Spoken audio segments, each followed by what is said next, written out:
الحمد لله الذي وحده والصلاة والسلام على من لا نبي بعده محمد وعلى آله وأصحابه وبارك وسلم تسليما كثيرا كثيرا. أما بعد فأعوذ بالله من الشيطان الرجيم. بسم الله الرحمن الرحيم. فما كان لمؤمن ولا مؤمنة إذا قضى الله ورسوله أمرا أن يكون لهم الخيرة من أمرهم.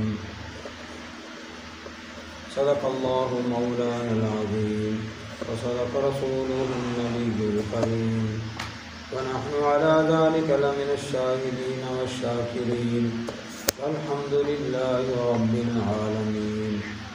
ربنا تقبل منا إنك أنت السميع العليم وتب علينا إنك أنت التواب الرحيم.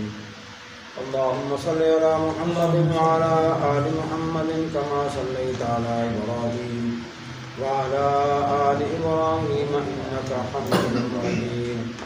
اللهم بارك على محمد وعلى آل محمد كما باركت على إبراهيم وعلى آل إبراهيم إنك حميد مجيد. دوستو بزرگوں، اتفاقاً موسمی حالات کے پیش نظر یہ بجلی کا نظام، اسپیکر کا نظام سارا کہہ دو درم برم ہو گیا. ہمیں اس کو مل کر ہمیں چلانا ہے. اپنا اپنا مزاج ہے، ہر کسی کی اپنی اپنی طبیعت ہے.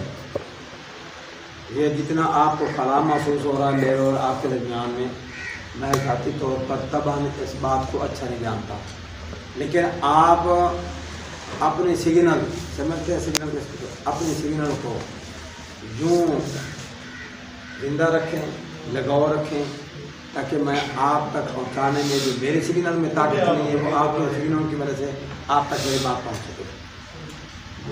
دوسری بات یہ ہے کہ قرآن مجید میں اللہ پاک نے ارشاد فرمایا مسلمانوں کو، جب مسلمان کمزور تھے، ابتدائی مراحل تھے،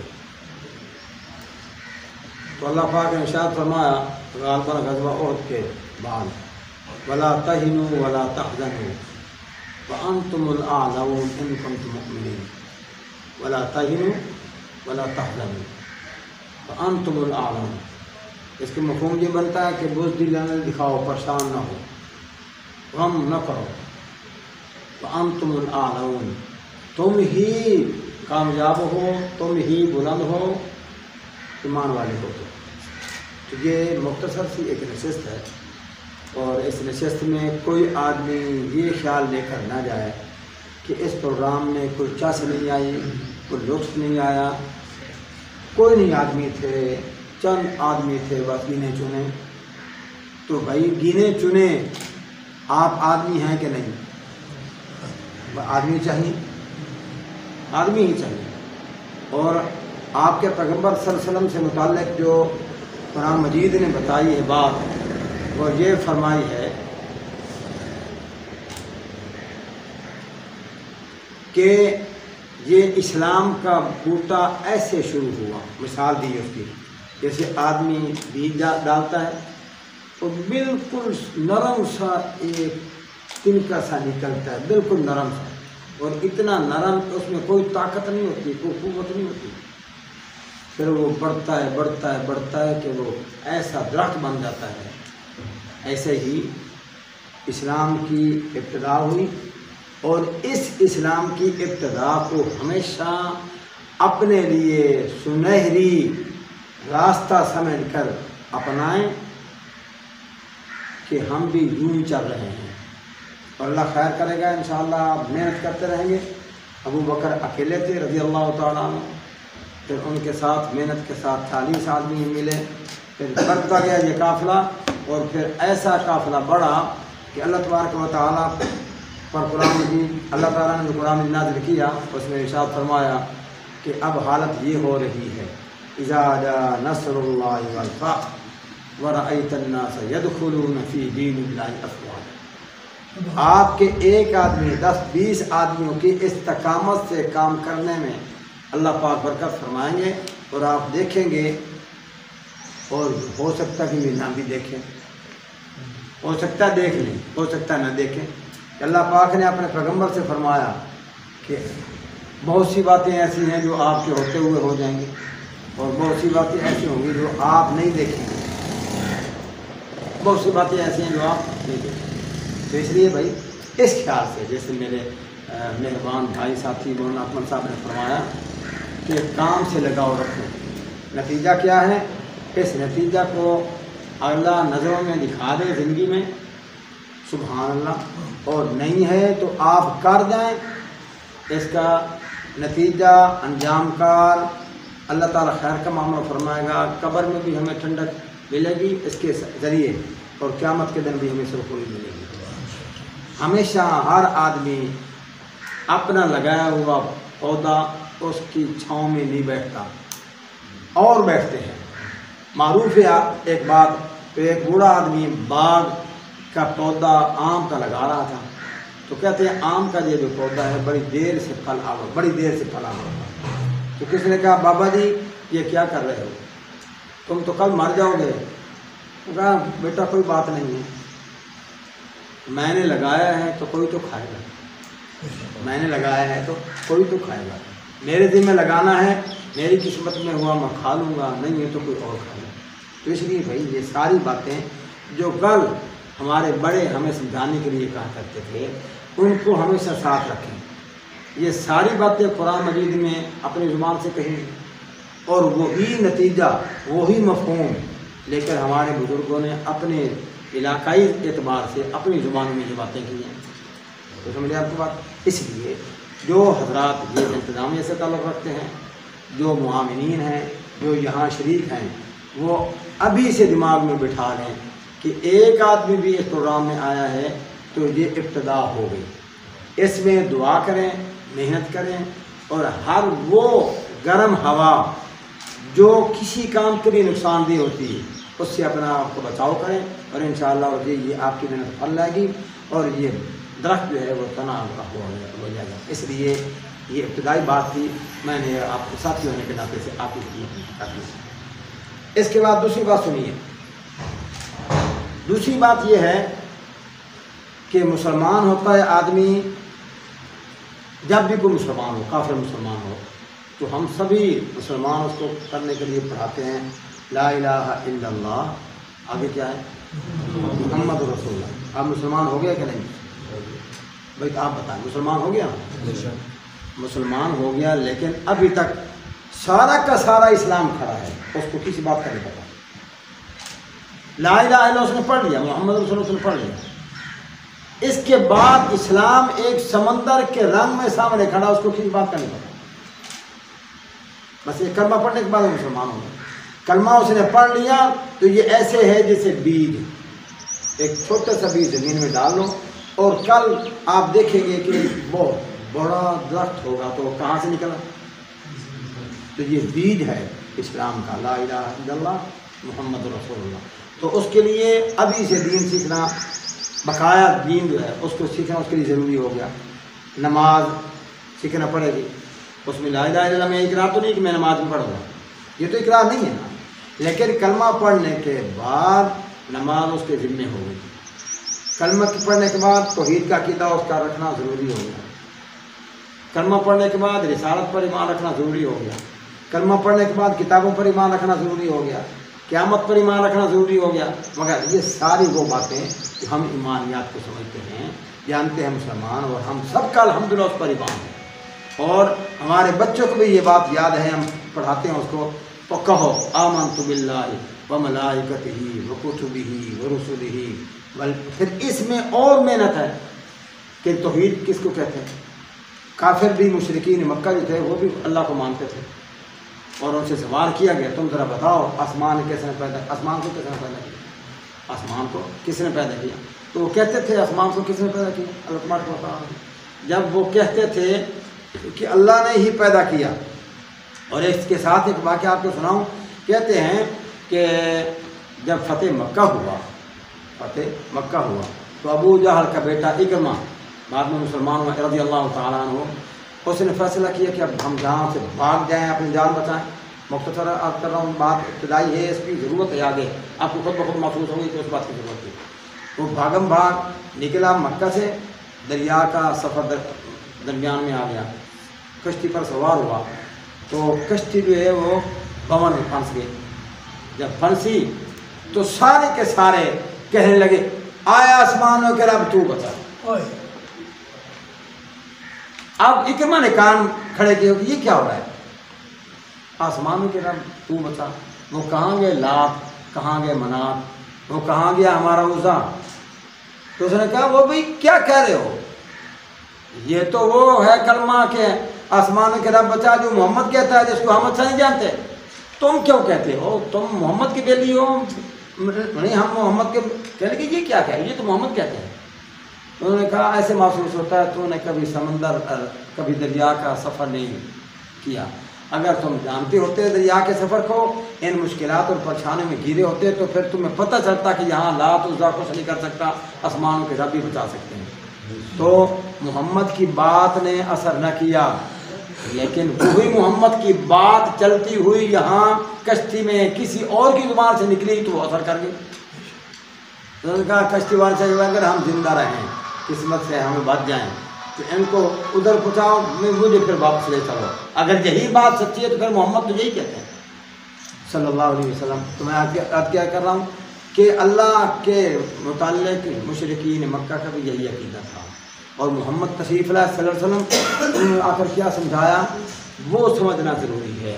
اس کے بغیر توحید نہیں ہے. توحید تو جانتے تھے آسمان و زمین کا سارا نظام اللہ پاک چلا رہے ہیں. تو ایسے ہی میں عرض کر رہا ہوں کہ یہ اسلام کے عقیدے کا مسئلہ، اعمال کا مسئلہ، معاشرت کا مسئلہ، یعنی یہ سارے معاملات ہمارے پیغمبر صلی اللہ علیہ وسلم نے جو کچھ بتایا، جس میں قرآن بھرا پڑا ہے، حدیث کا ذخیرہ بھرا پڑا ہے، یعنی اور اس پر صحابہ کا کیا کہتے ہیں عمل، اس کی چیزیں بھری پڑی ہیں. اور وہ لا الہ الا اللہ کہنے سے مسلمان ہو گیا. بقایا سارا کا سارا اس نے تفصیل کے ساتھ سمجھنا ہے، سننا ہے. تو میں عرض کر رہا ہوں آپ سے کہ آپ حضرات اس بات کو خیال رکھیں کہ آپ اپنی مثال کیوں نہیں سمجھ لیں. آج کے بعد آپ پہلے سے زیادہ اس طرف توجہ کریں اور پہلے سے زیادہ توجہ کر کے اس میں محنت کریں. اور اس بات کے ساتھ اس بات کو بھی آپ شامل کر لیں کہ اگر ہم نہیں کریں گے کون کرے گا. اور یہ بھی ذہن میں رکھیں کہ روشنی حاصل کرنے کے لیے بہت بڑی بھاگ دوڑ کرنی پڑتی ہے. سابقہ دور میں اور آج کے دور میں بھی مٹی کا تیل دکان سے لانا پڑے گا، اس کے لیے چمنی لالٹین بنانا پڑے گی، اس میں تیل جلا کر ماچس سے اس کو جلانا پڑے گا، پھر جا کر روشنی ہوگی. اور اندھیرے کے لیے کسی محنت کی ضرورت نہیں ہے. اندھیرے کے لیے کسی محنت کی ضرورت نہیں ہے. آپ کو شاہ جماعت جانے کے لیے ضرورت نہیں ہے کہ اندھیرے کی ضرورت ہے وہاں جا کر لے آؤ. آپ اس میں تیل ڈالنا چھوڑ دیں، خود بخود اندھیرا ہو جائے گا. تو روشنی کے لیے بڑی محنت کی ضرورت ہے اور اندھیرے کے لیے محنت کی کوئی ضرورت نہیں ہے. آپ کام کرنا چھوڑ دیں، اللہ تعالیٰ آپ کی ایمان کی حفاظت فرمائے. ویسے مثال کے طور پر عرض کر رہا ہوں کہ ایسا ہی ہوتا ہے کہ جناب والا آپ کام کرنا چھوڑ دیں. جب کام کرنا چھوڑ دیں خود بخود اندھیرا ہو جائے. آپ یہاں کوئی کام نہ کریں، کچھ بھی نہ کریں. یہ جو کمزور لوگ مسلمان ہیں وہ مرزئی کے قریب ہونا خود بخود شروع ہو جائیں گے. آپ یوں ہی ڈنکا بجاتے رہیں گے، ڈھول پیٹتے رہیں گے، آواز نکالتے رہیں گے. جو کمزور لوگ ہیں وہ آپ کی سمجھتے کچھ نہیں ہوں گے، لیکن کوئی کمزور لوگ آپ کی بات کی وجہ سے مرزئی کے قریب نہیں جائیں گے کہ یہ تو کافر ہے. کون بتائے گا ان کو کافر؟ اب یہ ابتدائی بات تھی. اب آگے بات چلاتا ہوں. بھائی یہ بات آپ سماعت میں رکھیں کہ اللہ تبارک و تعالیٰ کا یہ سارا کا سارا نظام جو اس وقت آپ دیکھ رہے ہیں چل رہا ہے. سورج ہے، دن ہو جاتا ہے، سورج چلا جاتا ہے تو رات ہو جاتی ہے. گرمی ہے، ٹھنڈک ہے، علاقائی موسمیں ہیں. سمجھا رہے ہیں آپ کو بات؟ یہ سارا کا سارا نظام اللہ تبارک و تعالیٰ کا بنایا ہوا ہے. اور اس کے ساتھ سنیے، یہ جو نسل در نسل نظام بڑھ رہا ہے، انسان کا بھی، جانوروں کا بھی، پرندوں کا، آپ کو سمجھ، یہ بھی ابتدا ہی سے اللہ تبارک و تعالیٰ کا نظام بنایا گیا ہے اور اسی کے مطابق چل رہا ہے، اور یہ یوں ہی چلتا رہے گا، تو سمجھ آئے گی بات۔ لیکن اللہ تبارک و تعالیٰ کبھی کبھی بھی اپنی قدرت کو ظاہر کرنے کے لیے اس کے ماں سے بات طریقے سے بھی کوئی بات کر دیتے ہیں۔ سمجھ آپ کو بات؟ آسمان کس نے بنایا؟ اب آسمان ایک دفعہ تو بن گیا، اب دوبارہ بنانے کی ضرورت بن جو گیا۔ زمین کس نے بنائی گئی؟ اللہ نے۔ یہ ہوا کس نے چلائے؟ مطلب میں عرض ہی کر رہا ہوں کہ یہ سارا نظام اللہ پاک نے ایک طریقے سے بنا دیا، فٹ کر دیا، وہ چل رہا ہے۔ اس طریقے سے توالد و تناسب کا مسئلہ اللہ تبارک و تعالیٰ نے بنایا، نر مادہ ملتے ہیں تو توالد و تناسب کا سلسلہ اس سے چل رہا ہے، جانوروں میں بھی، حشرات میں، انسانوں میں بھی، یا یہ سارا کا سارا سلسلہ چل رہا ہے۔ اور یہ بھی ذہن میں رہے، ہم بیمار ہوتے ہیں تو کیا کرتے ہیں؟ علاج کرتے ہیں۔ علاج کا ہمیں حکم دیا گیا۔ سیدنا ابراہیم علیہ السلام سے ایک بات منسوب کتابوں میں ملتی ہے کہ سیدنا ابراہیم علیہ السلام نے پوچھا اللہ تبارک و تعالیٰ سے کہ بیمار آدمی جب ہوتا ہے تو یہ بیماری کہاں سے آتی ہے؟ کہاں سے آتی ہے بیماری کہاں سے آتی ہے بھائی؟ اللہ تبارک و تعالیٰ کی طرف سے۔ اور پھر ابراہیم علیہ السلام نے پوچھا کہ یہ شفا کہاں سے ہوتی ہے؟ بیماری تو اللہ تعالیٰ کی طرف سے، آپ کی طرف سے آتی ہے، شفا کون دیتا ہے؟ شفا کون دیتا ہے؟ اللہ تبارک و تعالیٰ۔ لیکن اللہ تبارک و تعالیٰ نے اس شفا، بیماری آنے کے بعد اس شفا جو خود اللہ تعالیٰ نے ہی دینی ہے، دنیاوی اسباب بنایا کہ یہ حاصل کرو، شفا کون دے گا؟ بیماری کہاں سے آئی؟ اللہ تعالیٰ کی طرف سے۔ اور شفا کون دے گا؟ اللہ تعالیٰ۔ لیکن کیا کرو تم؟ علاج کرواؤ، علاج کرواؤ۔ تو ابراہیم علیہ السلام نے فرمایا کہ بیماری تیری طرف سے اور شفا بھی تیری طرف سے۔ تو یہ ڈاکٹر حکیم کیا ہوتے ہیں؟ اللہ تبارک و تعالیٰ نے فرمایا کہ یہ وہ لوگ ہیں، جتنی میں نے بیماری ہیں بنائی ہیں اس ساری کے سارا علاج میں نے زمین میں دفن کر دیا، وہاں سے جڑی بوٹیاں نکل رہی ہیں، اور یہ وہ علم سیکھتے ہیں کہ کس بیماری کا علاج کون سی بوٹی ہے، کون سی بوٹی اس کا علاج ہے۔ تو ان کو اس بات کے علم ہے بیماری میری طرف سے آئی، شفا بھی میری طرف سے آئی۔ جب اس بیماری کے مناسبت سے دوائی جو میں نے زمین میں بھیجی ہے وہ ملتی ہے تو ذریعہ بن جاتی شفا۔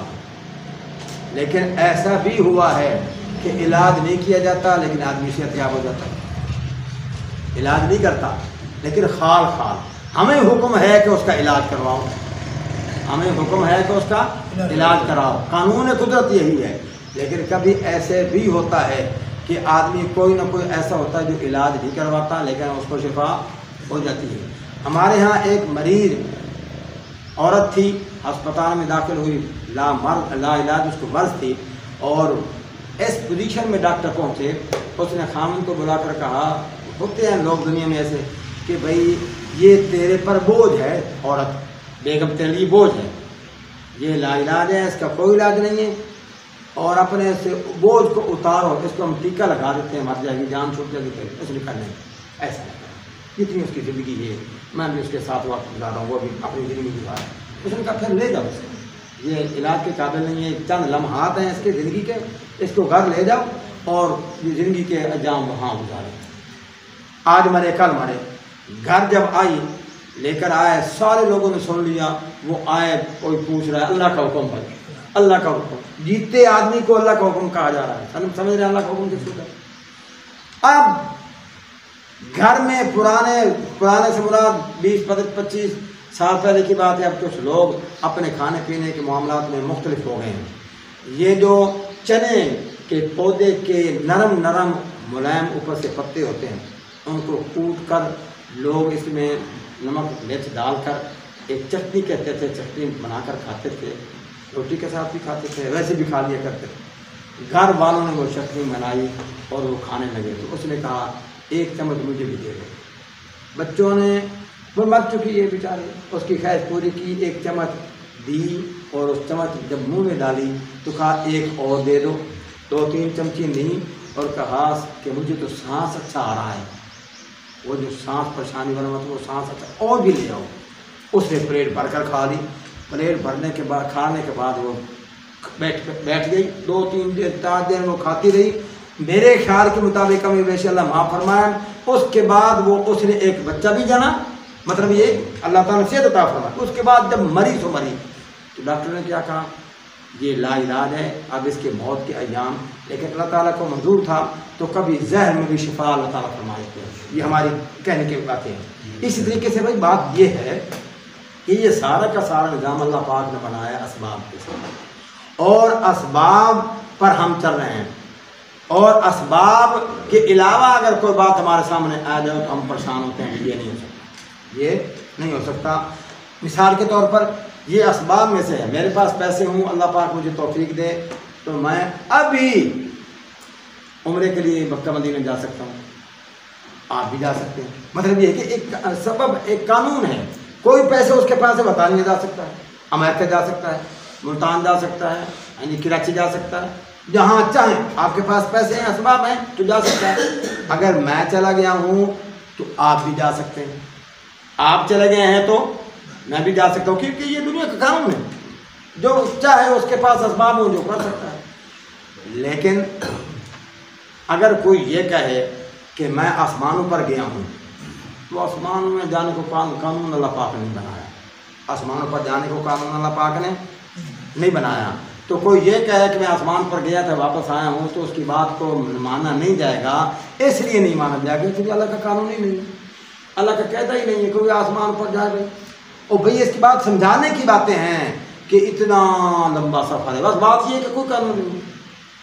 ہمارے پیغمبر صلی اللہ علیہ وسلم جو آسمانوں پر گئے معراج کی رات، وہ بھی قانون سے ماورا تھے. اس لیے لوگوں نے اس کا انکار کیا. لیکن وہ چونکہ معجزہ تھا، اللہ پاک نے اپنے فضل سے یہ سارا معاملہ فرمایا تو مسلمان اس کو مانتے ہیں. تو سمجھے آپ کو بات؟ مطلب یہ ہے جو قانون بنائے گئے دنیا کو چلانے کے لیے، اس قانون کے اعتبار سے جو بات ہو تو ہم مان لیتے ہیں. جو قانون سے ماورا ہو ہم اس کے لیے اس کو ماننے کے لیے ہم تک کبھی تیار نہیں ہوتے. لیکن اس بات کے ساتھ خیال رکھیں آپ کہ آپ تاریخ عالم کا آپ مطالعہ کریں، تاریخ عالم کا آپ مطالعہ کریں تو آپ کو کئی باتیں نظر آئیں گی ایسی جو آپ کے لیے میرے لیے جھنجھلاہٹ کا مسئلہ بنے گا. نار مادہ ملتا ہے تو آگے بڑھوتری ہوتی ہے، توارث اختلاف ہوتی ہے. لیکن ہم نے دیکھا کہ قرآن مجید میں یہ بات موجود ہے کہ قوم سمود نے سیدنا صالح علیہ السلام سے کہا کہ اگر تو سچا ہے تو اس پہاڑ سے گام بند اونٹنی نکلے اور بہرا کر بچہ جانے. کیوں؟ پہلی بات تو یہ ہے کہ پہاڑ سے گام بند اونٹنی کیسے نکلے؟ پہلے نکلے گی نہیں، کیسے نکلے گی؟ یہ کہاں سے نکلے گی؟ پہاڑ سے. ایک بات. دوسری یہ کہ اگر نکلے بھی تو گام بند کیسے ہوگی؟ نہیں سمجھ آئی؟ کیوں؟ اس لیے کہ قانون میں قدرت ہے کہ نات مادہ سے ملتے ہیں تو پھر بچہ پیدا ہوتا ہے. یہ دونوں باتیں دماغ میں رکھ کر انہوں نے صلی اللہ علیہ السلام سے یہ بات کر دی. اللہ پاک نے اپنے فضل سے قانون قدرت کا مظاہرہ کرتے ہوئے وہ پہاڑ ہی نا اس سے ڈھچی نکلی، اونٹنی نکلی، اس نے آتے ہی بچہ جن دیا. نہیں سمجھ آئی؟ تو مطلب یہ ہے کہ قانون کے ماورا بات ہے کہ قانون کے مطابق ہے، قانون سے مخالف ہے معاملہ. یہ کہ یہ نہیں ہو سکتا کہ پہاڑ سے نکلے، چلو پہاڑ سے نکل آئی لیکن گاں بند کیسے ہوگی؟ بچہ اس نے کیسے جنم دیا؟ نہ اس کو ملا ہی نہیں سمجھ آئی؟ تو ایسے کبھی کبھی ہو جاتا ہے معاملہ کہ قانون سے ماورا بھی کچھ باتیں ہوتی ہیں جو اللہ پاک اپنی قدرت کو ظاہر کرنے کے لیے کبھی کبھی فرما دیتے ہیں. تو سمجھے آپ کو بات؟ ایسے ہی قانون قدرت کے مطابق ہے کہ آدم علیہ السلام اور حوا کی اولاد آگے چلی اور چلتے ہی یہ قانون موجود تھا کہ نر اور مادہ ملتے، مرد عورت ملتے تو بچہ جنتے. اس سے لے کر مسلسل ساری انسانیت ایسے ہی پیدا ہوئی کہ مرد عورت سے ملا، شادی کا اپنا اپنا رنگ شریعت کے مطابق، اور شریعت کے مطابق شادی کرتے پھر آگے اولاد ہوتی. لیکن سیدنا عیسیٰ علیہ السلام کا جب زمانہ آیا، آپ کی پیدائش کا موقع جب آیا تو سیدنا عیسیٰ علیہ السلام کی پیدائش جو ہے وہ قانون قدرت کے مطابق نہیں ہوئی. تو سمجھے آپ کو بات آئی سمجھ آپ کو بات کیسے ہوئی؟ آپ سنتے رہتے ہیں علماء سے باپ کے بغیر پیدا کر دیا، باپ کے بغیر پیدا کر دیا، اور کیسے پیدا کر دیا اس کا تذکرہ آپ حضرات سنتے رہتے ہیں۔ جبرائیل تشریف لائے، پھونک مارا گلے میں، ہمیں ٹھہر گیا، بچہ ہو گیا۔ اور یہی وہ بات تھی جس کو یہودی نے برا جانا کہ یہ قانون فطرت کے خلاف ہے کہ ایک لڑکی ایک عورت اس کا خامد نہیں ہے، خامد سے ملاپ نہیں ہوا اور بچہ پیدا ہو جائے تو یہ معاذ اللہ حرامی ہے۔ اور انہوں نے عیسیٰ علیہ السلام کی نبوت کے انکار کرنے کی جو وجوہات لکھی حضرات نے، ان میں ایک وجہ یہ بھی تھی کہ تم اس کو نبی کہتے ہو، تم اس کو نبی کہتے ہو، اس کو رسول کہتے ہو، اس کی تو یہ حالت یہ ہے کہ یہ حرامی ہے، اس کا باپ کہاں ہے؟ اور ہمارے پیغمبر صلی اللہ علیہ وسلم کے زمانے تک جیسے ہم مرزائیوں سے کہتے ہیں نا کئی باتیں ہیں جہاں پتہ نہیں ماحول ہے اس کا نہیں ہے، اور بیگم محمدی کا کی بنیا، آپ نے کبھی یہ واقعہ سنا؟ مرزا غلام محمد قادیانی نے یہ پیش گوئی کی تھی کہ محمدی بیگم کا رشتہ میرے ساتھ اللہ پاک نے آسمانوں پر کر دیا ہے، نکاح کر دیا ہے، وہ ہوا ہی نہ ہوا، ساری زندگی ہوتی چلتی رہی لیکن وہ نکاح نہ ہوا۔ وہ کہتے ہیں وہ کسی نہ کسی اعتبار سے آئے گی، لیکن مرزا صاحب مر گیا لیکن وہ محمدی بیگم نہ آئی۔ ماحول ایسا نہیں ہے، میں آپ کو سمجھانے کے لیے کہہ رہا ہوں کہ اگر کوئی بات بھی نہ کرو مرزائیوں سے، ایک بات کر دو کہ مرزا غلام محمد قادیانی نے فرمایا ہے کہ جو آدمی اپنی پیش گوئیوں میں جھوٹا ثابت ہو جائے اس کی کسی بات کا اعتبار نہیں ہے۔ تو مرزا غلام محمد قادیانی نے یہ پیش گوئی کی تھی کہ میرا آسمانوں پر نکاح ہو گیا محمدی بیگم کے ساتھ، تو پھر نکاح کہاں ہوا بھی دنیا میں دکھاؤ کہاں ہوا؟ تو یہی ایک بات ہی کافی ہے۔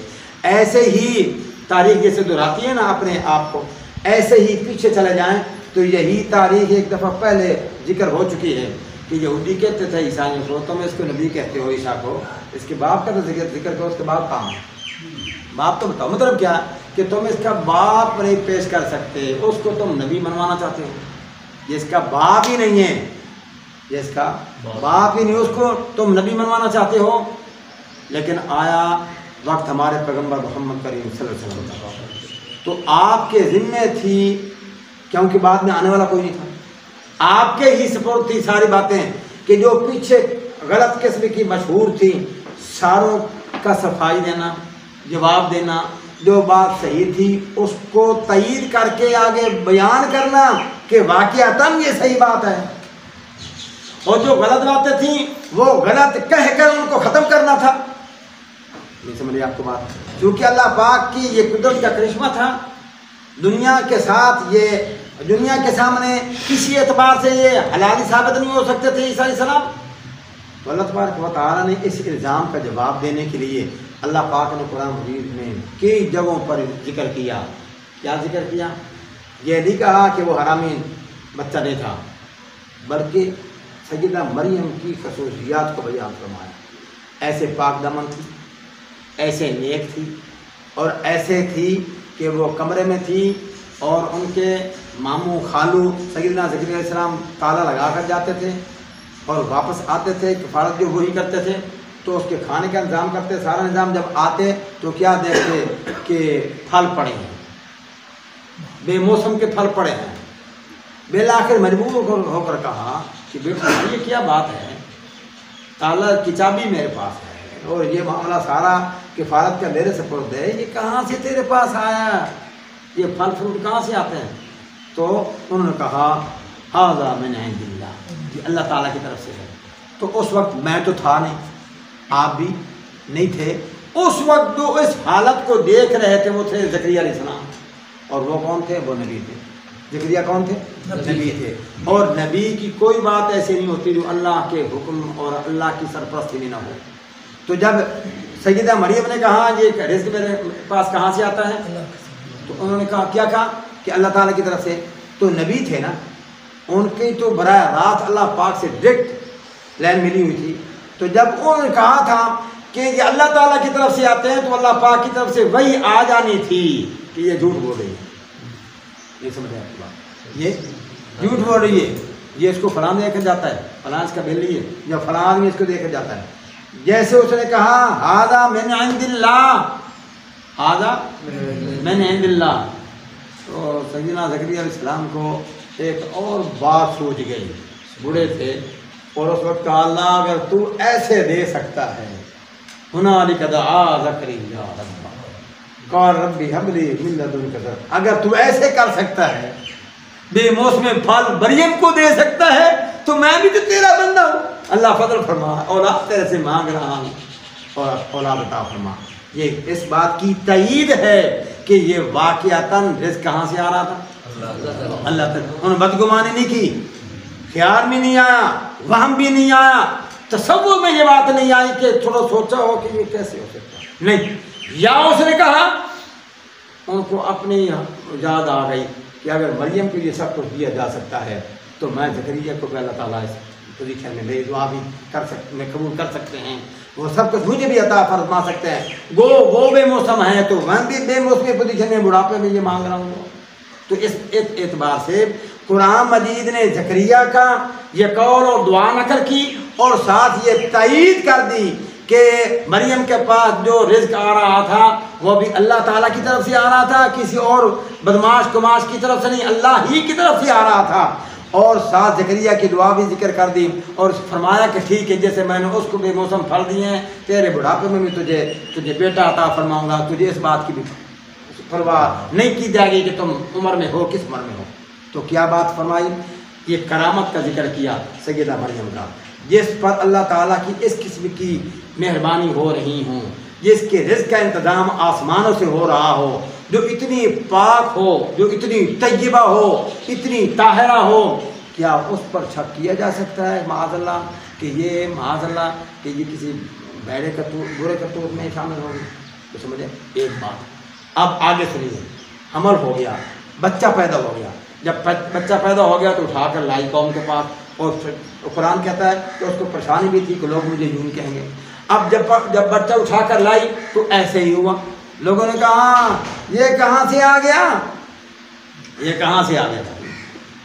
اب میرے اور آپ کے پاس اس کا کوئی ثبوت نہیں کہ میں کسی کے پاس یہ بات کہہ سکوں. اللہ معاف فرمائے، اللہ تعالیٰ میری اور آپ کی عزتوں کی حفاظت فرمائے، بیٹیوں کی عزتیں کی حفاظت فرمائے، ہماری دھیوں بہنوں کی، ہم سب کی خواتین کی عزتوں کی حفاظت فرمائے.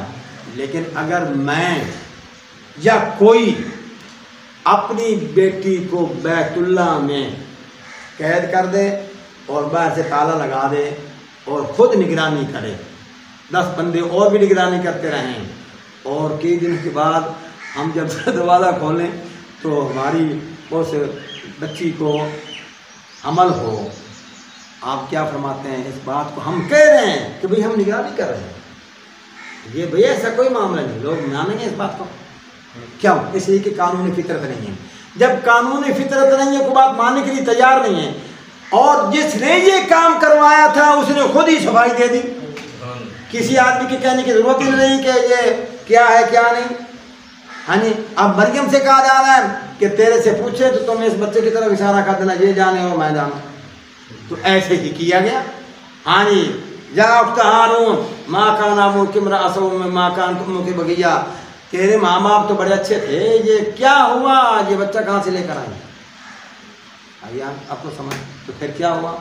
کہنی چاہیے تھی نا، قسمیں اٹھاتی کہ نہیں میں نے کوئی برا کام نہیں کیا، اللہ تعالیٰ کی طرف سے ہے سارا معاملہ. لیکن اللہ تعالیٰ نے ان کے القاء کیا تھا کہ اگر تیرے سے یہ بات کریں تو اسی بچی کی طرف اشارہ کر دینا، اور اس نے یوں ہی کہا.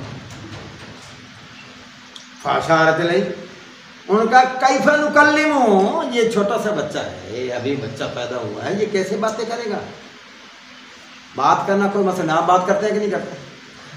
آپ فرمائیں، بات آپ کرتے ہیں کہ نہیں کرتے ہیں؟ آپ ایک دوسرے سے السلام علیکم کہتے ہیں کہ نہیں کہتے؟ آپ قرآن مجید اگر آپ کو کوئی صورت یاد ہو آپ پڑھ سکتے ہیں کہ نہیں پڑھ سکتے؟ اگر آپ کہیں السلام علیکم تو کر سکتے ہیں کہ نہیں کرتے؟ چھوٹا بچہ اگر کسی سے کہے چچا جی السلام علیکم تو ہمیں کتنا پیارا لگتا ہے.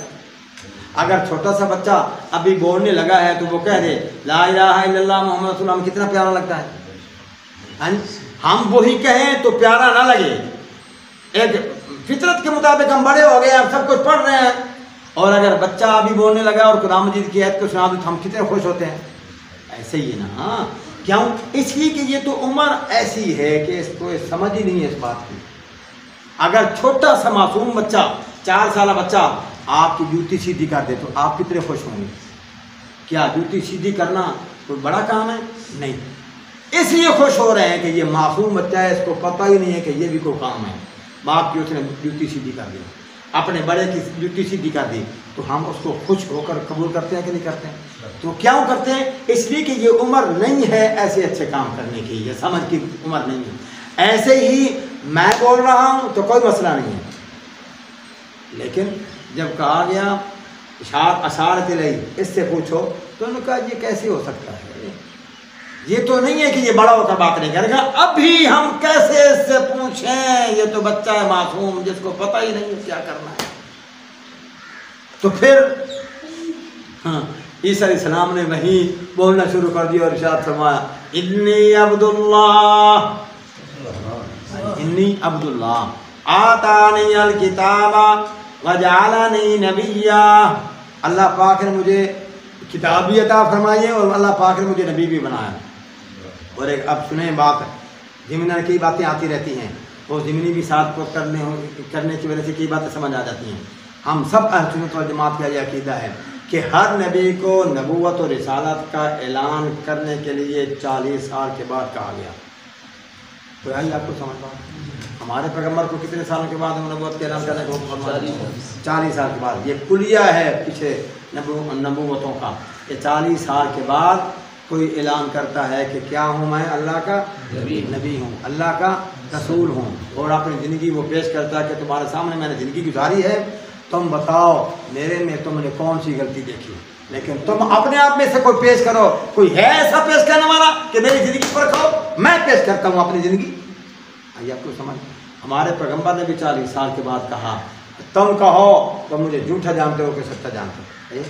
ایسے ہی قانون الہی ہے کہ نبوت کا اعلان کب کروایا جاتا ہے؟ 40 سال کے بعد۔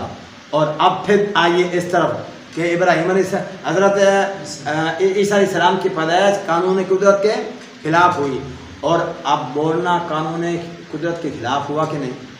اور پھر بچہ تو نہیں بولتا بھائی، بچہ تو نہیں بولتا۔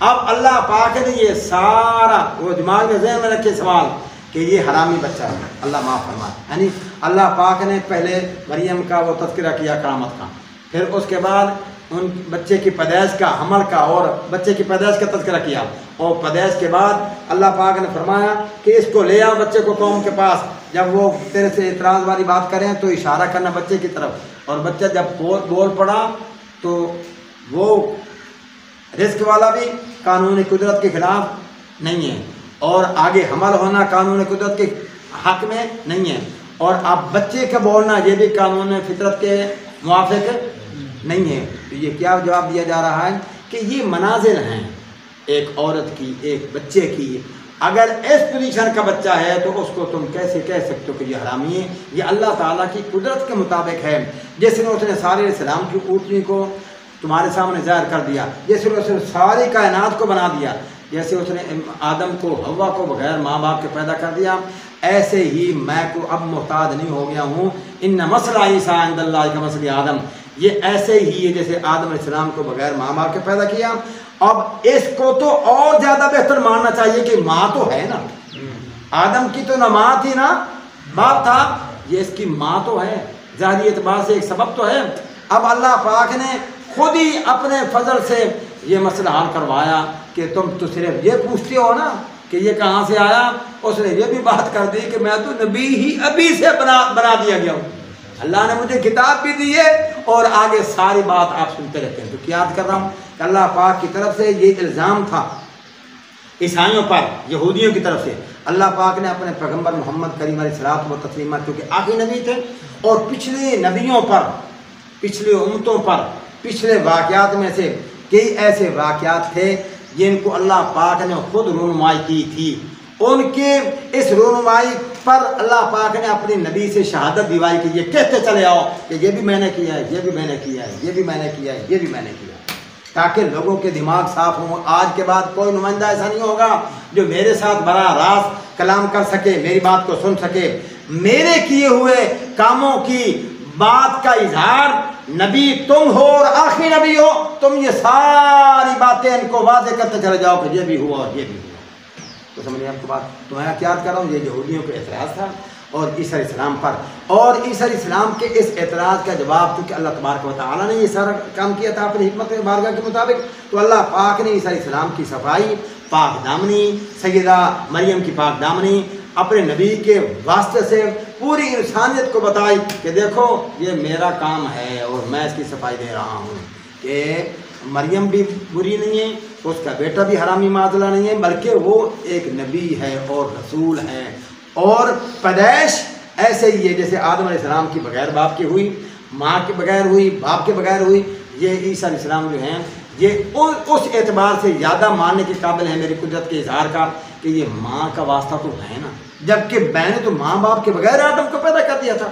تو یاد کر رہا ہوں کہ قانون قدرت کے مطابق یہ کائنات کا نظام چل رہا ہے، قانون قدرت کے مطابق، لیکن گاہے گاہے اللہ تبارک و تعالیٰ اپنی کوئی نہ کوئی ایسی کرشمہ سازی ظاہر کرتے چلے آئے۔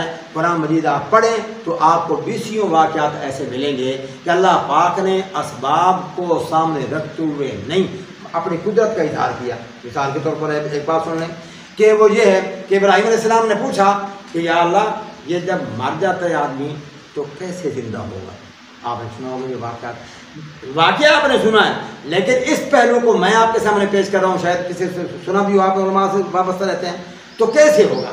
اللہ پاک نے فرمایا کیا تو ایمان نہیں رکھتا؟ ایمان تو رکھتا ہوں لیکن اطمینان چاہتا ہوں، تبھی اطمینان چاہتا ہوں۔ تو اللہ پاک نے فرمایا تم یوں لو، 4 پرندے لو، ان کو یہ سارا واقعہ حضرات سنتے رہتے ہیں، ذبح کیا، ان کے تمام اجزاء کو چورا چورا کر کے ملا دیا، چاروں پرندوں کے اجزاء کو ملا دیا، ایک کر دیا۔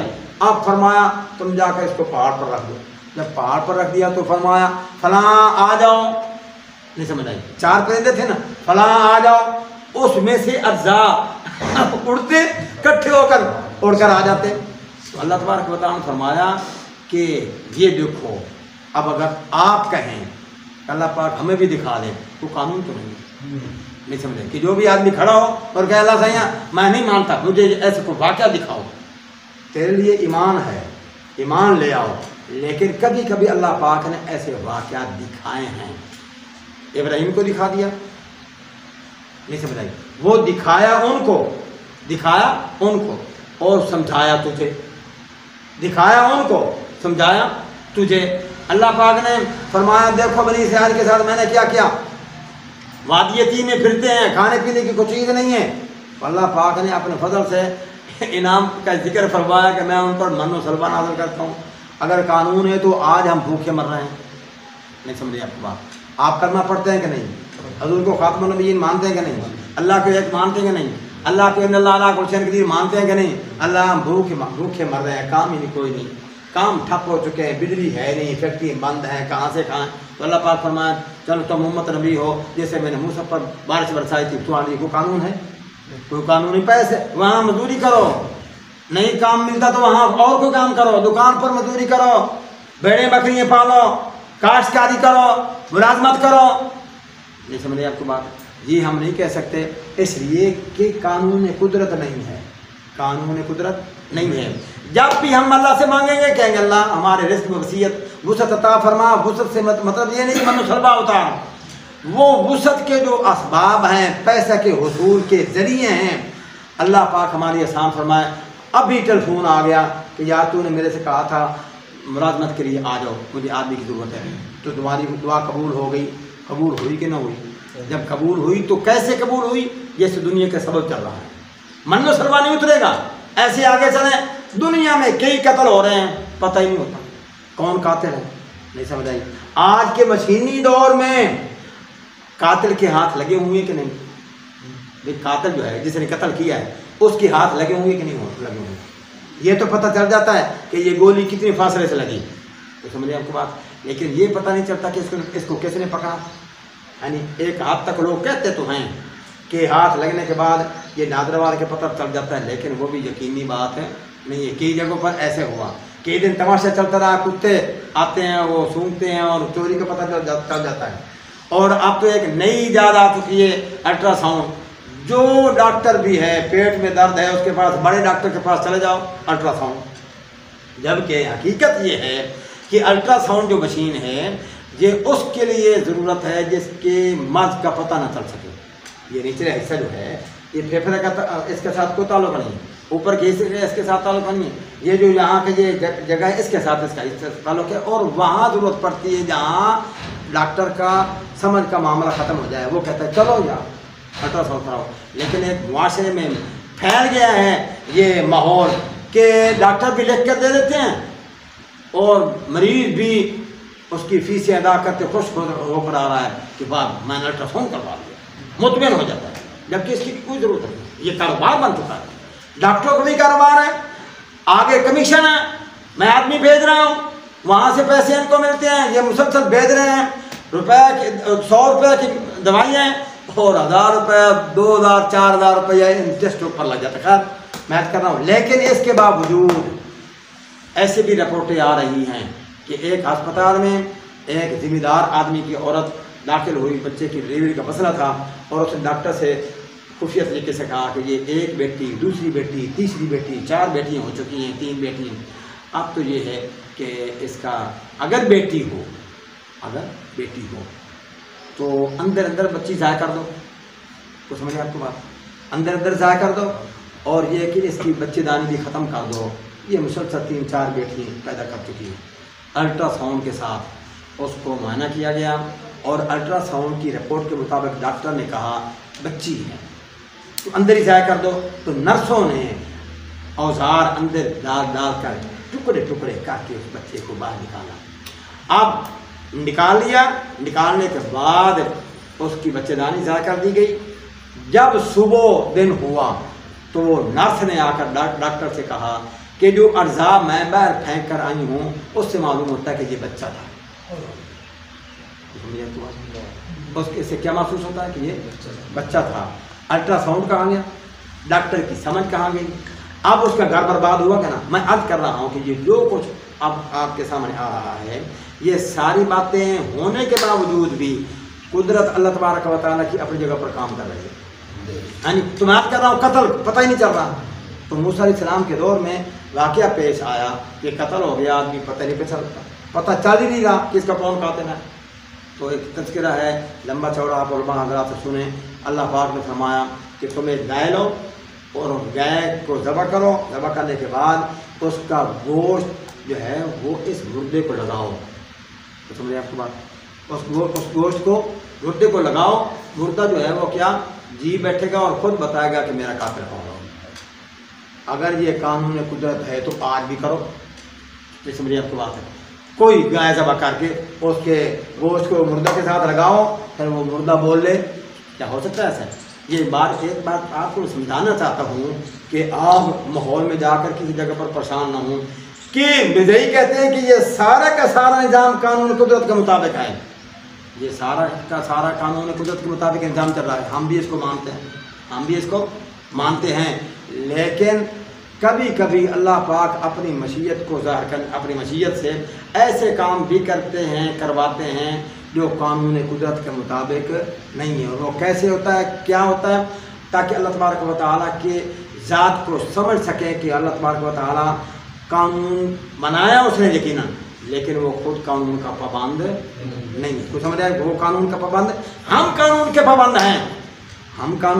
پابند ہیں، لیکن اللہ تبارک و تعالیٰ کسی قانون کے پابند نہیں ہے. اب آئیے یہی بات میں آپ سے دوسرے لفظوں میں کہتا ہوں. مرزائی کہتے ہیں سنت اللہ تعالیٰ کی سنت ہے، یہ قانون قدرت ہے. اللہ پاک اپنے سنت کے مطابق سارا کام کر رہے ہیں. اور اللہ تبارک و تعالیٰ نے ارشاد فرمایا کہ میرے کام کیے ہوئے، میرے بنائے ہوئے قانون تبدیل نہیں ہوتے. لا تبدیل لکلمات اللہ، لا تبدیل لکلمات اللہ. میرے کیے ہوئے فیصلے کبھی تبدیل نہیں ہوتے. جب اللہ کے کیے ہوئے فیصلے تبدیل نہیں ہوتے، تم جو کہتے ہو عیسیٰ علیہ السلام آسمانوں پر گئے ہیں، اگر قانون ہے تو تم بھی جاؤ. یہ سمجھو، اگر قانون ہے تو جیسے امریکہ میں تو جا سکتا ہے، میں بھی جا سکتا ہوں، ایسے آسمانوں پر عیسیٰ علیہ السلام اگر گئے ہیں تو تم بھی جاؤ. کیوں؟ اس لیے کہ اگر قانون اگر عیسیٰ علیہ السلام گئے تو دوسرے بھی جا سکتے ہیں. اور اللہ تبارک و تعالیٰ کا قانون کو تبدیل نہیں ہوتا. تو پھر اب اس کے بعد اگلی بات بھی سنیے. عیسیٰ علیہ السلام جو ہیں وہ مجسمہ آیت من آیت اللہ ہیں، وہ قانون کا حصہ نہیں ہے، وہ قانون کا حصہ نہیں ہیں.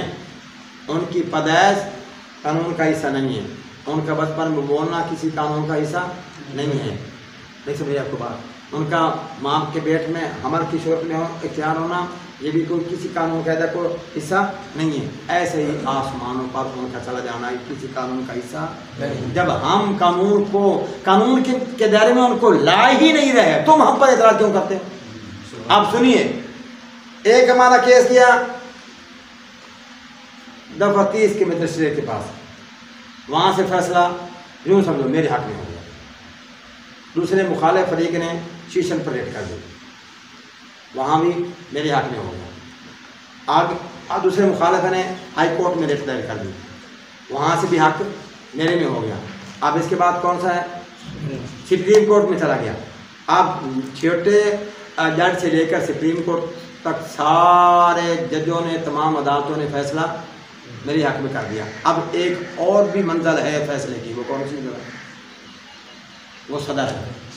صدر کے پاس وہ فیصلہ جائے، بڑے فیصلوں کی بات ہے، بڑا فیصلہ صدر کے پاس بھیجو.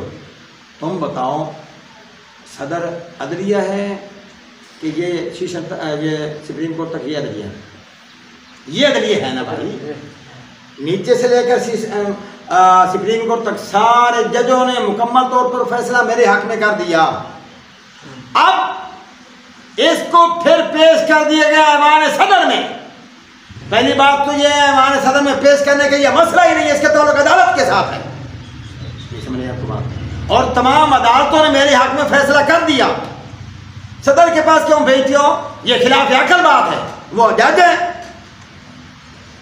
چلو صدر کے پاس چلا گیا، صدر نے سارے فیصلے میرے حق میں کیے ہوئے کل عدم قرار دیے اور فریق مخالف کے حق میں فیصلہ کر دیا. اب آپ فرمائیں اس کے بعد اور کوئی جگہ ہے فیصلے کروانے کی؟ ججوں سے میرے حق میں فیصلہ ہو گیا اور جو جج کی حیثیت ہی نہیں رکھتا تھا اس کے پاس فیصلہ گیا تو اس نے فریق مخالف کے حق میں فیصلہ کر دیا. اب میرے پاس تو کوئی راستہ ہی نہیں نکلا کہ میں کسی جگہ پر چیلنج کر سکوں. آپ کو بات کیا عرض کرنا چاہتا ہوں؟ عرض یہ کرنا چاہتا ہوں کہ یہ دائرہ کار ہے. دائرہ کار کے باوجود بھی ایک جگہ ایسی ہے کہ اس قانون بنائے ہوئے ججوں کے فیصلے کو رد کیا جا سکتا ہے جبکہ اس کو رد کرنا نہیں چاہیے. ایسے ہی دنیا کا قانون اللہ پاک نے جو قانون بنایا ہے وہ حق ہے اور اسی پر نظام قدرت چل رہا ہے، نظام زندگی اسی پر چل رہا ہے. لیکن کبھی ایسے بھی ہوتا ہے کہ اللہ تبارک و تعالیٰ اپنے فضل سے اس قانون بنائے ہوئے قانون کے خلاف کر دیتا ہے. لیکن اللہ کو یہ طاقت ہے کہ نہیں؟ آپ فرمائیں، اللہ کو یہ طاقت حاصل ہے کہ نہیں کہ جو قانون اس نے بنایا ہے خود اور اس بنائے ہوئے قانون کے مخالف خود ہی فیصلہ کر دے؟ ہمارے پیغمبر کو آسمان پر اللہ پاک نے بلایا کہ نہیں بلایا؟ بلایا نا. ایسے سیدنا عیسیٰ علیہ السلام کو بھی اللہ پاک نے آسمان پر بلا لیا. اگر اور کسی نبی کو نہیں بلایا، قانون نہیں ہے کسی کو بلانے، قانون کسی کو بلانے کا نہیں ہے تو نہیں بلایا. ابراہیم علیہ بڑے مرتبے والے نبی تھے، نوح علیہ السلام بڑے مرتبے والے نبی تھے، موسیٰ علیہ السلام بڑے مرتبے والے نبی تھے. 1,24,000 پیغمبر میں سے عیسیٰ علیہ السلام کو نکال دو، ہمارے پیغمبر صلی اللہ علیہ وسلم کو نکال دو، بقایا تھوڑے کیا کم لوگ تھے یہ کسی کو آسمانوں پر نہیں بلایا؟ کیونکہ قانون نہیں ہے، کیونکہ قانون نہیں ہے. جب قانون نہیں ہے تو ہمیں اب اعتراض کرنا کہ چونکہ اور نبی نہیں گئے عیسیٰ علیہ السلام کیوں گئے؟ حضور پاک صلی اللہ علیہ وسلم آسمانوں پر یہ بھی بات کرتے ہیں، یہ بھی نہیں ہو سکتا. کیوں؟ ابراہیم علیہ السلام بڑا مرتبے والے نبی تھے. موسیٰ علیہ السلام کے بارے میں اللہ پاک نے خود فرمایا کہ وہ تو ایسے تھے جو میرے ساتھ براہ راست بات کر دیا کرتے تھے. ہمارے پیغمبر نہیں بات کر سکے. اللہ پاک نے ہمارے پیغمبر صلی اللہ علیہ وسلم نے عاجزی رکھی تھی، وہی کے منتظر رہتے تھے. اور موسیٰ علیہ السلام تو یوں بھی کہہ لیتے تھے کہ یا اللہ یوں کیوں نہیں ہوا؟ قرآن مجید میں موجود ہے اور وہاں حضرات نے یہ بیان فرمایا. تو یہ کوئی کہے کہ موسیٰ علیہ السلام بھی کیوں بات کرتے تھے اللہ پاک سے بے حجابانہ، ایسے ہی بے تکلفانہ ہر بات اللہ پاک سے جا کر کہہ دیتے. ہمارے پیغمبر مرتبے میں زیادہ تھے، وہ بھی کرتے، وہ بھی اللہ پاک کی طرف سے اپنا فضل ہے. تلک الرسل فضلنا بعضهم علی بعض، کسی کو کوئی فوقیت عطا فرما دی، کسی کو کوئی فوقیت عطا فرما دی. نہیں سمجھ نہیں. اب یہ بھی ذہن میں رہے کہ ابراہیم علیہ السلام کو آگ میں ڈالا گیا کہ نہیں ڈالا گیا؟ آگ کیا جلاتی ہے کہ نہیں جلاتی؟ جب جلاتی ہے ابراہیم علیہ السلام کو تھوڑی آگ نہیں جلائی گئی، ابراہیم علیہ السلام کے لیے اتنی آگ جلائی گئی، لوگ کہتے ہیں جیسے آسمانوں پر وہ اتنی آگ تھی کہ اس کی شعلے آسمانوں پر جا رہے تھے، اتنی بلند تھی. سمجھ آئی؟ ابراہیم علیہ السلام کو اس میں ڈالا گیا تو آگ تو جل رہی تھی، آگ تو جل رہی تھی. قانون یہی ہے کہ آگ جلاتی ہے، اگر نہیں جلاتی تو چھلانگ لگا کر دیکھو. نہیں جلاتی، تمہاری بزرگی ہم دیکھیں، آج سائنس بڑی ترقی کر گئی ہے، ذرا چھلانگ لگاؤ نا. یہ پاؤں پر لگا کر اور انگاروں پر چلنا یہ تو چند لمحے کی بات ہے، پھر چلتے رہو، دیکھتے ہیں اور ڈالو اور ڈالو اور ڈالو اور ڈالو. نشستیں تبدیل نہ کرو، انگارے تبدیل کرتے چل جاؤ. ہم دیکھتے ہیں کتنی دیر تک تمہارے تلوے جو ہیں وہ آگ سے اپنے آپ کو بچاتے ہیں. اتنی سائنس ترقی کر گئی، تم ذرا ایسے کرو، کودو آگ میں، انگاروں پر چلتے ہو، شعلہ مارتی آگ بھی کیوں نہیں جاتے؟ یہ سمجھے آپ کی بات؟ میں ایک نقطے کی طرف آپ کو لے جانا ہوں کہ آگ پر چلتے تو ہو، انگاروں پر چلتے ہو، آگ دہتی ہوئی شعلہ مار رہی ہو، اس میں چھلانگ لگاؤ. تو آگ کی صفت کیا ہے؟ جلانا. اور ابراہیم علیہ السلام کو جلایا کیوں نہیں جلایا؟ قانون تو یہی ہے، قانون تو یہی ہے کہ آگ جلائیں. اگر یہ قانون کی بات ہے تو ہمارے پیغمبر صلی اللہ علیہ وسلم اتنے بڑے اور اعظم پیغمبر تھے، ہمارے پیغمبر نے تو آگ میں چھلانگ نہیں لگائی. ایک واقعہ آیا کمی بیشی معاف فرمائے، اس کے مفہوم پہ آپ کی خدمت میں پیش کر رہا ہوں کہ کہا گیا آگ میں چھلانگ لگاؤ. صحابی نے کہا، پوری بات یاد نہیں آ رہی لیکن واقعہ یوں ہی ہے، چھلانگ لگاؤ. تو امیر کی اطاعت واجب ہے. صحابہ نے اس کی بات کو نہیں مانا. تم بتاؤ محمد رسول اللہ کے صحابہ سے اونچے درجہ بھی کوئی ہوگا جو کسی آدمی کو ملے گا، کسی امتی کو؟ لیکن ان کیوں چھلانگ نہیں لگائی؟ لگا دیتے ہیں. کیوں؟ اس لیے کہ ان کو پتہ ہے کہ قانون کے مطابق آگ جو ہے وہ جلا دے گی، اس میں وہ نہیں دیکھا جائے گا کہ یہ کون ہے. کلمہ جو ہے، کلمے سے دوزخ کی آگ تو بجھتی ہے، دنیا کی لکڑی کی جلائی ہوئی آگ نہیں بجھتی. یہ بھی قانون ہے. کلمے پڑھنے سے جہنم کی آگ تو بجھتی ہے کہ نہیں بجھتی؟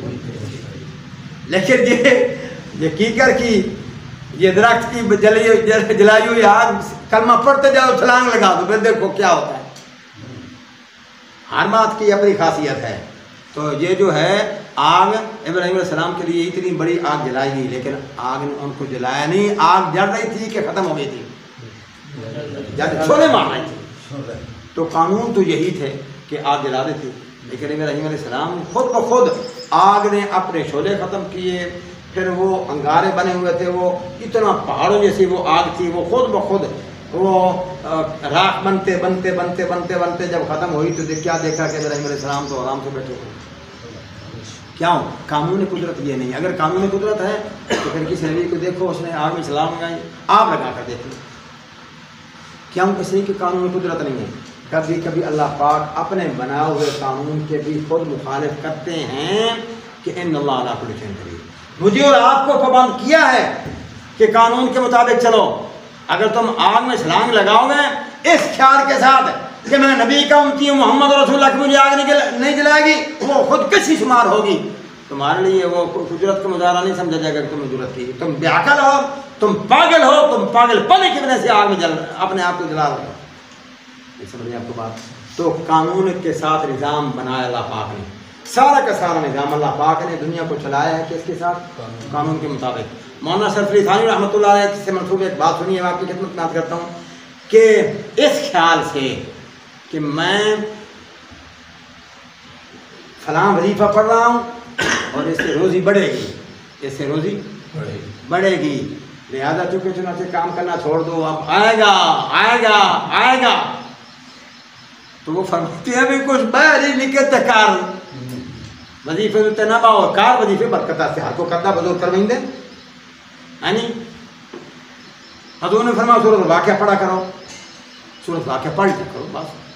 نہیں میں کو جاؤ دھوپ پہ نکلو تو سیک کم لگے کوئی اٹا چاہو کوئی اور دکان پہ کام کرو یہ ملازمت کرو نہیں سمجھ آئی ہاں یہ برکت ہے اصول کا ایک ذریعہ ہے تو ایسے کو یہ سارا کا سارا نظام کس کے ساتھ منسلک ہے اسباب کے ساتھ اور اللہ پاک نے خود اسباب بنائے ہیں اسباب کے علاوہ ہمیں کسی بات کا حکم نہیں دیا گیا اسباب کا مکلف بنایا گیا اور سنیے حضور کے پاس ایک صحابی ہے حضور نے فرمایا اٹھ کہاں کیا کام وہاں اللہ کے سپرد کر کے اللہ حضور نے فرمایا نہیں جاؤ پہلے اس کے پاؤں باندھ کر آؤ اس کو باندھ کر آؤ کسی لیے جب باندھ کر فرمایا اب اللہ کے سپرد کیوں کہ جو ظاہری اسباب ہیں اس کے مطابق تم اس کام کو کرو جب ظاہری اسباب مکمل کر چکو پھر کہو کیا اللہ کے سپرد تو بھائی یہ سارا کا سارا میں نے ایک لمبا ایک خاکہ کی خدمت میں پیش کیا ایک سوال کے جواب میں اور وہ عیسیٰ علیہ السلام کے متعلقہ سوال ہے مرزئی کہتے ہیں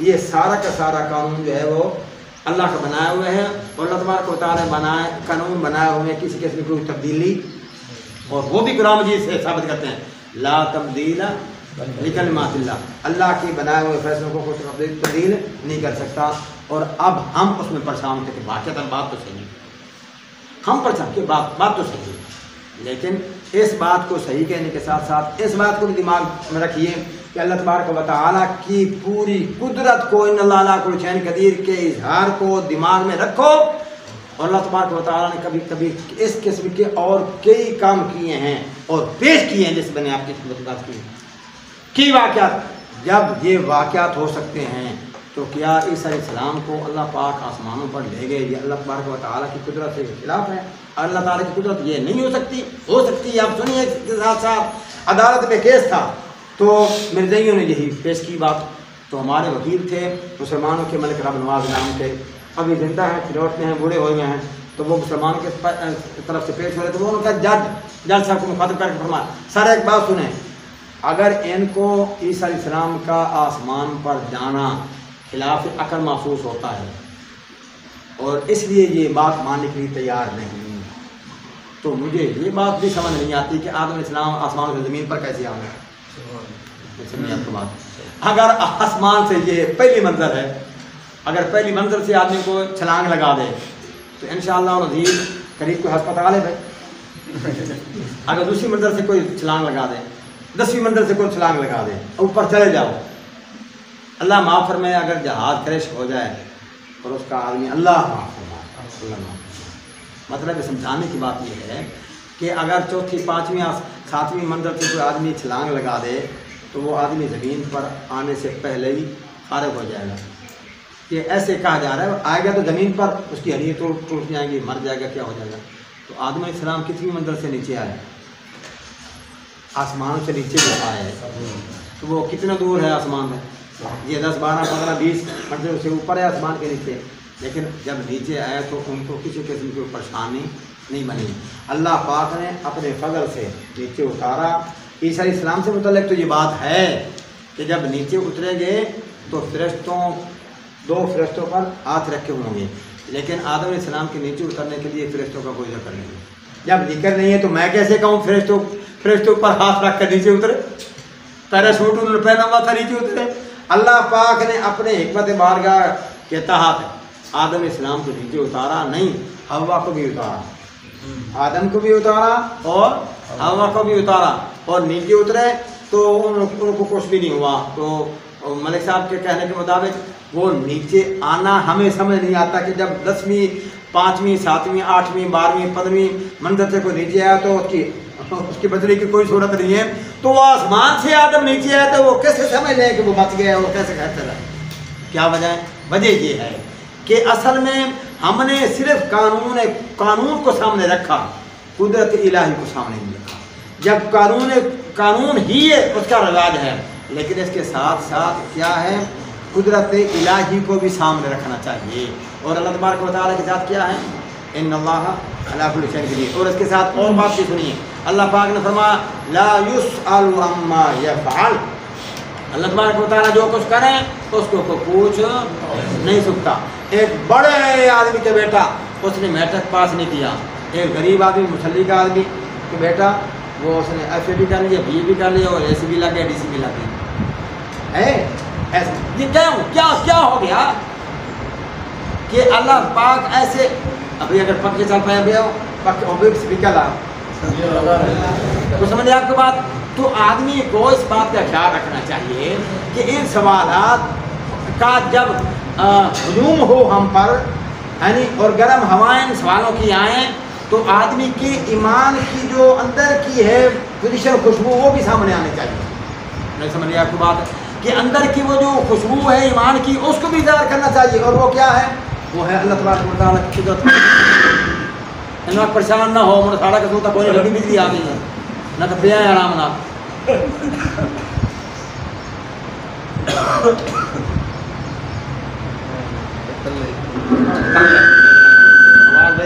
اب مزہ خراب ہوتا پہ ابھی جلدی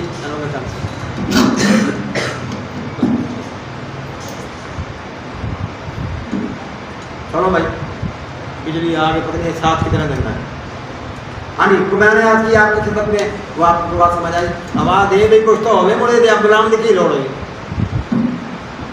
ہاں جی کوئی آپ کو بات سمجھ آئی. آپ کتنی بات سننے کے بعد اب میں اگلی بات اس عنوان سے آخر میں جو بات آپ کہنا چاہتا ہوں اس عنوان کی وہ یہ ہے کہ اللہ تبارک و تعالیٰ نے تمام نبیوں کو اپنے دشمنوں سے بچایا. ابراہیم علیہ السلام کو بچایا تو سمجھے آپ کو بات انہوں نے تو آگ میں ڈالا مارنے کے لیے لیکن اللہ تبارک و تعالیٰ نے ان کو آگ میں سے اسلام کی عطا فرمائی اور اس کے بعد دشمن پر دھاڑ بیٹھ گئی کہ یہ ایسا آدمی ہے کہ ہمارا جو کچھ کیا کرتا تھا وہ سارا کا سارا فنا ہو گیا. ہاری نہیں مانی لیکن مقابلے سے الگ ہو گیا. سمجھا. حضرت نوح علیہ السلام کو اپنے دشمنوں سے کیا سے بچایا؟ کشتی بنوائی. سارے کے سارے دشمن پانی میں ڈوب گئے اور نوح علیہ السلام کے ساتھ جتنے مسلمان تھے وہ بچ گئے. نوح علیہ السلام بھی بچ گئے. اب کوئی یہ نہیں کہہ سکتا کہ نوح علیہ السلام کو ایسے کیوں بچایا کہ سارے دشمن مار دیے. ایسے کیوں کیا؟ ابراہیم علیہ السلام کو یوں کیوں کیا؟ موسیٰ علیہ السلام کو اللہ پاک نے فرعون سے بچایا کیسے؟ ساری قوم کو لے کر نکلے دریا نیل عبور کیا بچا لیا اور سارے فرعون کے لشکر کو غرق کر دیا. تو سمجھ آئی. ایسے ہی عیسیٰ علیہ السلام کو دشمنوں کے نگرے سے بچایا. کیسے؟ آسمان سے اٹھا لیا آسمان پر اٹھا لیا. اور ہمارے پیغمبر کو بھی دشمنوں سے بچایا. ہمارے پیغمبر کو بھی ایک وقت میں دشمنوں سے بچایا. کیسے بچایا؟ گھر میں تھے پیر محاصرہ ہو گیا کہ آپ اس کو نکلنے نہ دو اب اس کو نکلنے دو نہ دو یہ خود نکلے گا اس کو پکڑیں گے قتل کریں گے. اللہ پاک نے ہمارے پیغمبر کو دشمنوں کو نگرے سے بچایا. کیسے بچایا؟ کہ دشمن کھڑے ہیں اور کہیں سے ان کے سامنے سے ہمارے پیغمبر کو ایسے بچا کر بھیجا ان کو خبر ہی نہ لگی. سردار کھڑے رہے صبح کیا دیکھا تو وہ تو علی ہے ہمارے پیغمبر کہاں ہے بچایا. تو یہ کوئی نہیں کہہ سکتا کہ اگر عیسیٰ کو بچایا دشمنوں سے تو آسمانوں پر اٹھا لیا تو محمد رسول اللہ کو کیسے؟ ان کو بھی آسمانوں پر اٹھانا چاہیے تھا. میں نے چند نبیوں کا تذکرہ کیا دشمنوں سے بچایا. کسی کو کسی طریقے سے بچایا کسی کو کسی طریقے سے بچایا. اللہ تبارک و تعالیٰ کے بچانے کی کوئی ایک ہی راہ تھوڑی ہے کہ جا یار کو شرکار الفیار جو میرے نہ کٹا ایک کوئی راہ بچے میں نکلا تھا الفیار میں نہ کٹا. میں نکلا تو ایسے نکلا تو نکلا تو ایسے نکلا اور نکلا تو ایسے نکلا. ایک ہی راہ ہمارے پاس ہے. اللہ کے پاس ہزاروں راہ نہیں ہے لاکھوں راہ ہے آدمی کو بچانے. تو ہمارے پیغمبر کو یوں بچایا اور حضرت عیسیٰ علیہ السلام کو کفار یوں بچایا کہ آسمانوں پر اٹھا لیا. اب یہ بھی ایک اعتراض ہے کہ ہمارے پیغمبر کو تو آسمان پر نہیں اٹھایا اور پھر اللہ پاک کو دشمنوں سے بچایا جیسے اس کی مرضی ہے بچا. کبھی کسی طریقے سے بچایا وہ بھی اللہ کی قدرت کسی طریقے سے بچایا وہ بھی اللہ کی قدرت. تو یہ ایک جو حلیہ ہے تصور ہے ہمارے سامنے اور نظریہ یہ پیش کرتے ہیں کہ یہ آسمانوں پر جانا یہ قانون قدرت کے خلاف ہے. کیوں؟ اگر قانون قدرت کے موافق ہوتا تو ہم بھی جاتے اور بھی تو جاتا. تو یہ ذہن میں رہے کہ ایک ہے قانون قدرت. کیا ہے؟ ایک ہے قانون قدرت اور ایک ہے خود قدرت. یہ سمجھے آپ کو بات؟ ایک ہے قانون قدرت اور ایک ہے خود قدرت۔ قانون سارا کا سارا اللہ کی قدرت کے ساتھ ہے اور اس میں اس کی بھی طاقت ہے کہ بغیر اسباب کے کوئی کام کر لے۔ تو یہ سمجھے آپ کی بات؟ اب مجھے امید ہے کہ آئندہ یہ سوال اگر آپ کے سامنے آ گیا تو آپ کو پریشانی نہیں بنے گی، آپ خود سر جھکائیں گے نہیں بلکہ سر اٹھا کر کم از کم اپنے آپ کو بچا سکیں گے اس بات میں کہ یہ بھی کوئی مسئلہ نہیں سمجھانے کا۔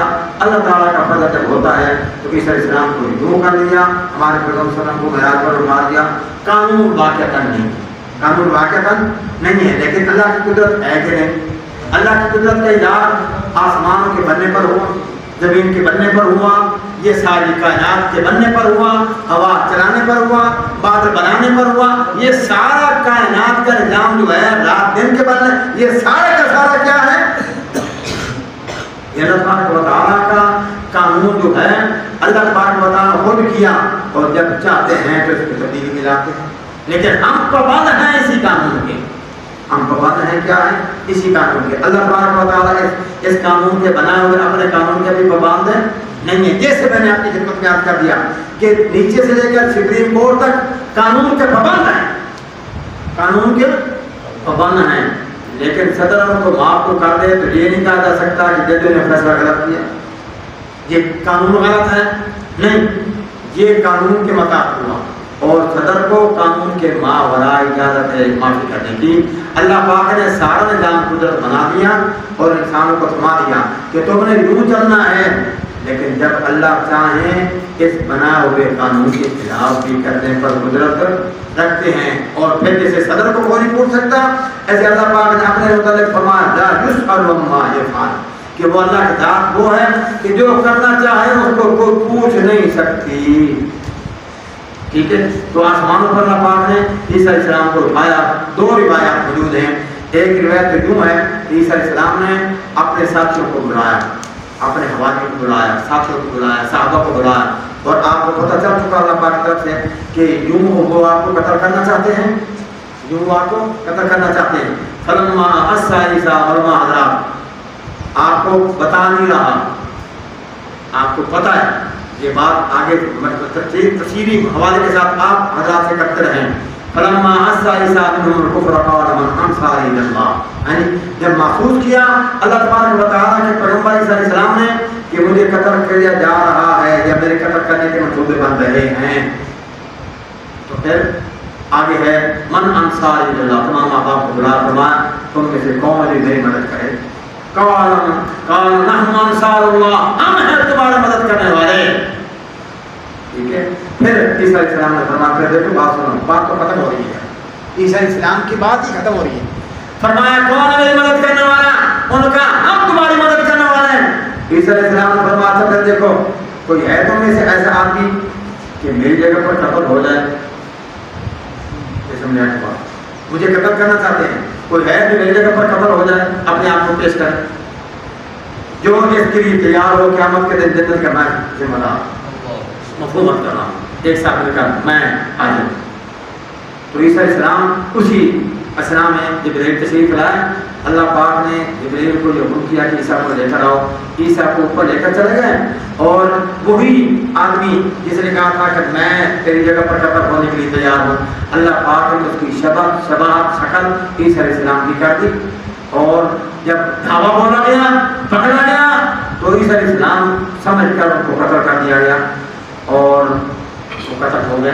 اب اس کے ساتھ سنیے یہ جو غزوہ احد میں یہ آپ سنتے رہتے ہو علماء حضرات سے کہ کہا گیا کہ حضور قتل ہو گئے، یہ اعلان ہوا باضابطہ کہ محمد قتل ہو گئے، تو کیا یہ بات بھی آپ نے سنی ہوگی، لیکن آپ کی خدمت میں یاد کر دوں کہ واقعتاً یہ اعلان بھی ہوا، جس نے اعلان کیا اس نے جھوٹ بھی نہیں بولا۔ کیسے ہوا؟ مصعب بن عمیر، کیا بتا یہ ثابت ہے کہ ان کی شکل سے بات حضور سے ملتی تھی، ان کی شکل ہے سبات، ہم یہ نہیں کہتے تم حسن حسین کا نام نہ لو، حسن حسین کی شکل و شباہت بھی حضور سے ملتی تھی، ہم اس کی انکاری بتاؤ ہم اس کی انکاری نہیں ہیں، لیکن کسی اور کو اگر ساتھ ملا تو اس کا بھی ذکر کرو، حسن حسین کا تذکرہ ہوا ہوتا ہے، ہم سب سنی جانتے ہیں، دوسرے حضرات بھی جانتے ہیں کہ حسن حسین کی شباہت حضور کے ساتھ تھی، بڑی بات ہے۔ وہ نانے کے مشابہ نہ ہوتے تو کس کے مشابہ ہوتے؟ وہ نانے کے مشابہ نہ ہوتے تو کس کے مشابہ ہوتے ہیں؟ لطف یہ ہے کہ اللہ تبارک و تعالیٰ یہ شرط کسی اور کو بھی نصیب فرمائے۔ اور اس میں مصعب بن عمیر بھی تھے رضی اللہ تعالیٰ عنہ، ان کی ظاہری شکل و صورت حضور کے ساتھ ملتی تھی، اور اس کے ساتھ دو صحابہ اور بھی ہیں، ایک تھے قابس رضی اللہ عنہ، ان کی شباہت بھی ان کے ساتھ ملتی تھی۔ یہ تاریخ اسلامی تاریخ میں یہ بات ملتی ہے، اگر کوئی نہیں بیان کرتا تو ہم اس کے ذمہ دار تو نہیں ہیں۔ 5 صحابہ تھے جن کی شکل و صورت حضور سے ملتی تھی، ان میں سے حسن حسین، یہ تو ہم سب جانتے ہیں، ایک مصعب بن عمیر رضی اللہ عنہ۔ یہ قتل ہو گئے جب 7 سے آدمی کو گزرا، جب ہنگامی حالت ہو تو پھر تک پوری تسلی نہیں کی جاتی، تھوڑا سا محسوس کرنے کے بعد بھی آپ لوگ یقین کر لیتے ہیں۔ تو جب شکل صورت حضور کے ساتھ ملتی تھی تو 7 آدمی جو پریشانی سے گزر رہا تھا، انہوں نے کہا دیکھ لیا کہ حضور جیسی شکل ہے، تو کہا حضور پاک صلی اللہ علیہ وسلم کا انتقال ہو گیا، وہ قتل ہو گئے۔ سمجھے آپ کو بات؟ تو میں کیا کہنا چاہتا ہوں، یہ بات سنانے کے بعد سنانا یہ چاہتا ہوں کہ جناب والا حضور پاک صلی اللہ علیہ وسلم کے ساتھ شبہات رکھنے والے کچھ اور بھی صحابہ تھے، تو حضور پاک صلی اللہ علیہ وسلم جو ہے ان کے بارے میں مشہور ہو گیا۔ جب مشہور ہو گیا تو جس نے بھی سنا سب نے یہی سمجھ لیا کہ اعلان ہو گیا، تو آپ لوگوں نے دیکھا ہوگا کبھی جا کر حضور پاک صلی اللہ علیہ وسلم کا انتقال ہونے کی خبر ملا جا رہی ہے۔ تو میں کہہ رہا ہوں بھائی شبہات، اگر مصعب بن عمیر کی حضور کے ساتھ مشابہت ہونا عقل مانتا ہے، حسن حسین کی شبہات کا حضور کے ساتھ ملنا عقل مانتا ہے، تو کس شبہات کس نے ڈالی تھی حضور کی حسن حسین پر؟ یہ کہتے ہیں نا، یہ ناک تو باپ کی طرح ہے، بچہ پیدا ہوتا ہے نا، آنکھیں نانے کی طرح ہیں، ماموں کی طرح ہیں، جب آپ کو دیکھو سناتے چل جاؤں، یہ تو سارا ہو گیا نانے کی طرح، یہ مامی کی طرح نہیں سمجھ آئی۔ جب بڑا ہو گیا باپ کو غلطی ہو گئی، ایک پیور کا نکلے ہے، نہیں سمجھ آئی۔ جب بچے پیدا ہو گئے اس وقت تو سارا کے سارا ننیال پر تھا۔ یہ ہماری باتیں ہیں معاشرے کی جو ہم بہتری سے کرتے ہیں، ایسی باتیں نہیں کرنی چاہیے، لیکن نہ میں رکتا ہوں معاشرے میں، میں بھی رہتا ہوں، آپ بھی، لیکن اس بات کے خیال جب برائی ہوتی ہے یہ پیور دے ہے، یہ چانچیاں دے دی ہے، او بھائی اللہ آپ کا فرق کرے، یہ ہوتا رہتا ہے رشتہ داروں میں، یہ ننیال پر جائے گا بچہ، یہ ننیال پر جائے گا۔ تو سیدنا حسن اور حسین اگر قوم پر شبہات حضور کا شبیہ ہونا ہم مانتے ہیں، تو ہم کم از کم مسلمان تو اس بات کو مان لیں، وہ شبہات کس نے ڈالی تھی؟ شکل صورت حضور کے ساتھ مماثل کس نے کی تھی؟ مصعب بن عمیر کی شبہات شکل صورت حضور کے ساتھ کس نے؟ تو جب حسن حسین کی مشابہت حضور کے ساتھ اللہ نے کی ہم مانتے ہیں، تو عیسیٰ علیہ السلام کی شبہات اگر کسی اس کے ساتھی پر آ گئی تو اس میں ہمارا عقل کیوں پریشان ہوتا ہے؟ تو ایک روایت تو یہ ہے کہ جب دعویٰ بولا گیا وہ تو آسمانوں پر تشریف لے گئے اور اس شکل کو اس شکل کے آدمی کو قتل کر دیا گیا، تو عیسائیوں کا دعویٰ صحیح ہوا کہ نہ کہ ہم عیسیٰ کو قتل کر دیں؟ وہ تو قتل کیا اور وہ چلے گئے، قتل کیا تو وہ چلے گئے۔ جب باہر نے دیکھا لوگوں نے تو نے کہا تو ہے یہ تو وہ یہ پاؤں تو عیسیٰ کے نہیں ہیں، ہاتھ تو عیسیٰ کی طرح نہیں ہے۔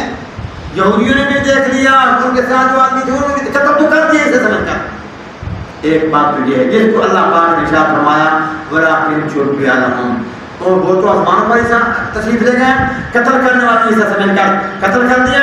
جب قتل ہو گئے عیسیٰ قتل ہو گئے، عیسیٰ قتل ہو گئے، جب تھوڑی دیر ٹھنڈے ہو گئے، خوشی ختم ہوئی، تو پھر کسی نے کہا کہ یار کیا ہوا، پاؤں تو عیسیٰ کی طرح نہیں ہے، یہ ہاتھ تو عیسیٰ کی طرح نہیں ہے۔ اب شکل صورت قتل عیسیٰ سمجھ کر دیا، اب مستقل ہو گئے۔ ایک روایت یہ ہے، اور دوسری روایت یہ ہے کہ جو آدمی اندر گیا تھا عیسیٰ کا پتہ کرنے کے لیے اس پر شبہات ڈال دی گئی عیسیٰ کی، عیسیٰ کو بچا لیا گیا، وہ قتل ہو گیا۔ جب قتل ہو گیا تو یہودیوں نے کہا وہ تو چلو خاتمہ ہو گیا، اور گنو آپ کتنے بندے ہیں بڑے ایسے تھے، کتنے باقی کتنے ہیں، 1 2 3 4 فلانا، نہیں سمجھ آئی، اب فلانا نہیں ہے. جب فلانا نہیں ہے تو انہوں نے کہا یہ کون ہے؟ یہ تو عیسیٰ ہے. وہ فلاں کہاں ہے؟ باہر بھی نہیں ہے, اندر بھی نہیں ہے. اب مشتبہ ہو گئے یہ شکل ان کے لیے کہ یہ کیا ہو گیا, ہم اپنے ساتھی کو ہی نہ قتل کر بیٹھے ہوں. نہ وہ ہیں یا نہ یہ ہیں, نہ عیسیٰ ہے نہ یہ ہے. تو مشتبہ ہو گئی شکل. اسی کو اللہ پاک نے ارشاد فرمایا کہ یہودی کہتے تھے کہ ہم نے عیسیٰ کو قتل کر دیا, لیکن نہ انہوں نے قتل کیا نہ انہوں نے سولی پر لٹکایا. اب سولی پر لٹکانے کی بات کیا ہے؟ وہ طریقہ لوگوں میں یہ تھا کہ آدمی کو قتل کرتے, قتل کرنے کے بعد پھر لوگوں کو عبرت کے لیے لوگوں کے سامنے اس مقتول کی لاش سولی پر لٹکا دیتے. لوگ عبرت حاصل کرتے ہیں کہ اگر کسی نے یہ بات نہ مانی بادشاہ کی تو یوں قتل بھی ہوں گے اور یوں سولی پر بھی قتل ہونا مرنا. اور بات ہے جب آدمی کسی کے جنازہ کوئی نہ پڑھے نا, علاقے کے لوگوں نے کہا کہ ہم اس کے جنازہ پڑھنے کے تیار نہیں ہیں, تو پھر لوگ عبرت, مرنے پر عبرت نہیں ہے, جنازے نہ پڑھنے پر عبرت ہوتی ہے.